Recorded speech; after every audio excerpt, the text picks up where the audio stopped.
చిన్నశంకరంపేట మండలం సూరారం గ్రామంలో గత 3 రోజులుగా వైద్య శిబిరం కొనసాగిస్తున్నారు. Malaria multi zone assistant doctor Nagaiah, director Nagaiah గ్రామంలో కొనసాగుతున్న వైద్య శిబిరాన్ని పరిశీలించి గ్రామంలో పర్యటించారు. గ్రామంలోని పలు ఇళ్లలో నిల్వ ఉన్న నీటిలో ఉన్నటువంటి దోమల నివారణ కోసం తీసుకోవాల్సిన జాగ్రత్తల గురించి వారికి అవగాహన కల్పించారు. పంచాయతీ కార్యదర్శి నాంపల్లి దోమల నివారణ కోసం దోమల మందు పిచికారీతో పాటు గ్రామంలోని ప్రతి గల్లీలో ఫాగింగ్ చేయించడం జరిగింది. ఈ కార్యక్రమంలో multi zone malaria assistant director Nagaiah, జిల్లా మలేరియా అధికారి విజయేందర్ లివింగ్ స్టోన్, మండల వైద్యాధికారి సాయి సింధు, పంచాయతీ కార్యదర్శి నాంపల్లి, MLHP డాక్టర్ హృదయ్, నందిని తదితరులు పాల్గొన్నారు.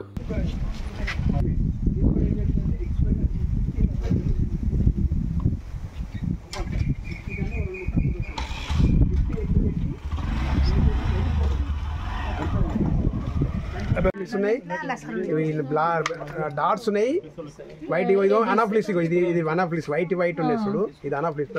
సన్నం ఉన్నాయి చూడు అనాఫ్లిస్, ఇది కూడా అనాఫ్లిస్. ఇదేమో డెంగీ, ఇక్కడ ఆడేటి, ఇది డెంగీ. అర్థమైందా? వైట్ ఉన్నాయి చూడు, ఎట్లా దొరుకుతున్నాయి మొత్తం వైట్ ఉన్నాయి. అనాఫ్లిస్ ఇది స్ట్రేట్గా ఉన్నది చూడు అనాఫ్లిస్. దీన్ని డెన్సిటీ కడతాం, ఏ మస్కిడ్ ఎంత పర్సెంటేజ్ ఉన్నది, లార్వా ఎంత ఉన్నదని. Anopheles and Aedes. Aedes is caused to dengue, malaria is caused, and Anopheles is caused to malaria. These are parasites. Plasmodium virus, Plasmodium ovale, Plasmodium malaria. Our state is only 2. మరిన్ని updates కోసం మా ఛానల్ని subscribe చేయండి.